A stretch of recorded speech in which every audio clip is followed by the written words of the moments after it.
ലോക്സഭാ തിരഞ്ഞെടുപ്പ് തീയതികൾ പ്രഖ്യാപിച്ചതുമായി ബന്ധപ്പെട്ട് ഗൗതത്തിലേക്കാണ്. ഗൗതം 7 ഘട്ടങ്ങളിലായിട്ട് തിരഞ്ഞെടുപ്പ്. ഏപ്രിൽ 19 ആദ്യഘട്ടം, രണ്ടാം ഘട്ടത്തിലാണ് ഏപ്രിൽ 26 കേരളത്തിൽ തിരഞ്ഞെടുപ്പ് നടക്കുക. ജൂൺ 4 വോട്ടെണ്ണലും.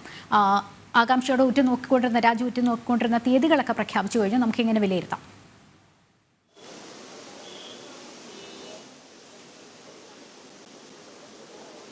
ലക്ഷ്മി, ലോകത്തിലെ തന്നെ ഏറ്റവും വലിയ ജനാധിപത്യ രാഷ്ട്രം എന്ന നിലയിൽ അതിൻ്റെ അതിൻ്റെ ഉത്സവത്തിന് കാഹളം മുഴങ്ങിയിരിക്കുകയാണ്. നേരത്തെ സൂചിപ്പിച്ചതുപോലെ 7 ഫേസായാണ് ഈ തവണയും ലോക്സഭാ തെരഞ്ഞെടുപ്പ് നടക്കുന്നത്. 2019 ലോക്സഭാ തെരഞ്ഞെടുപ്പ് 7 ഘട്ടമായാണ് നടത്തിയത്. ഈ ഏപ്രിൽ മാസം 19 തുടങ്ങി പിന്നീട് ജൂൺ 1 വരെ നീണ്ടു നിൽക്കുന്ന 7 ഘട്ടങ്ങൾ.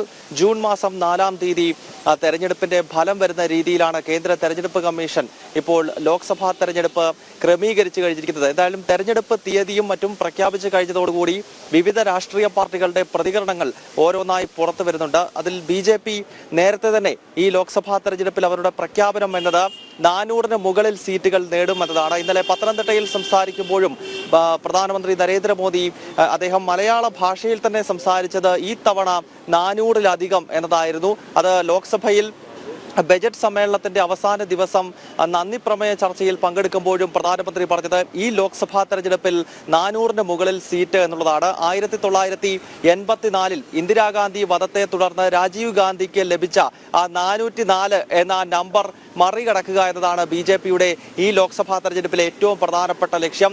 2019 സീറ്റ് നില നോക്കുമ്പോൾ നമുക്കറിയാം 303 എന്ന വലിയ നമ്പറിലേക്ക് അന്ന് BJP എത്തിയിരുന്നു. അത് തന്നെ 400+. അതാണ് ലക്ഷ്യവും, അതാണ് ഉന്നവും, അതാണ് ആത്മവിശ്വാസവും. ഗൗതമാണ് വിവരങ്ങൾ നൽകിയത്.